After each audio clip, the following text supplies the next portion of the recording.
I want to know what is the significance of the form of Mahishasura at the feet of Linga Bhairavi and the That bull means form. a man was killed by a woman. Mahishasura is a man first.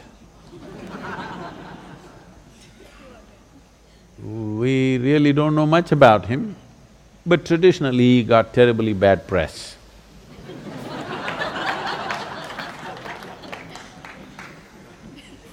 So he was supposed to be bad. And Devi killed him. And his vehicle, poor guy, maybe he couldn't afford a horse, so you used a buffalo. And not only he was slaughtered, even his buffalo. Buffaloes can fight. So, in the past, certain people rode buffaloes because in a fight, a buffalo is much better than a horse. Horse is taller, that's the only advantage, that if you are a good fighter.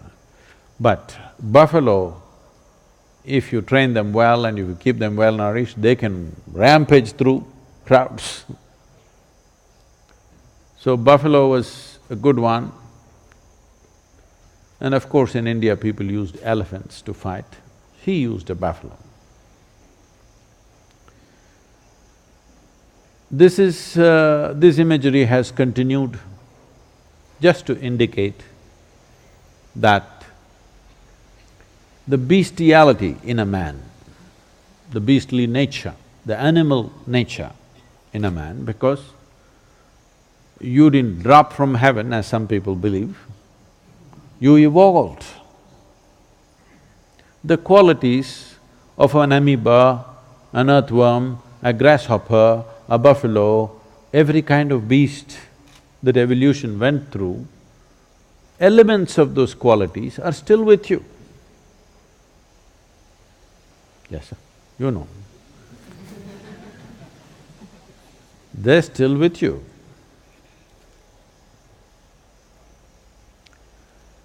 So, these are all compulsive tendencies. Even modern neurology recognizes that one part of your brain is that of a reptile. There's a reptilian brain which is approximately the size of your fist.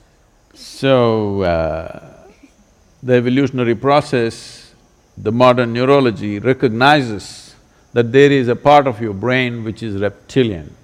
That means it's at that stage of development which is instinctive and does things in a certain way. But over that, a flower of cerebral cortex evolved.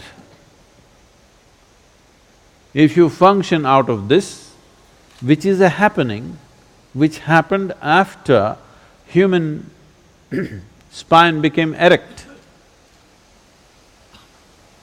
After the human spine became erect, the outer flower developed, which is what makes you human, which is what gives you thoughts about universality of the existence, which is what gives you an idea that everything is one, which is what allows you to be a scientist, this is what allows you to be a spiritual seeker. But if you go back to this, all you have is instincts of survival.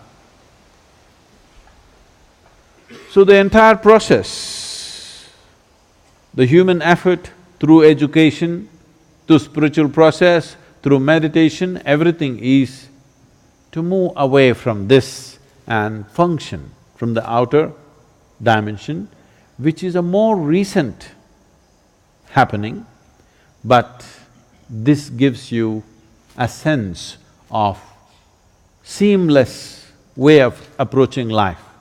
If you go to the reptilian brain of who you are, fixing boundaries is all that you know.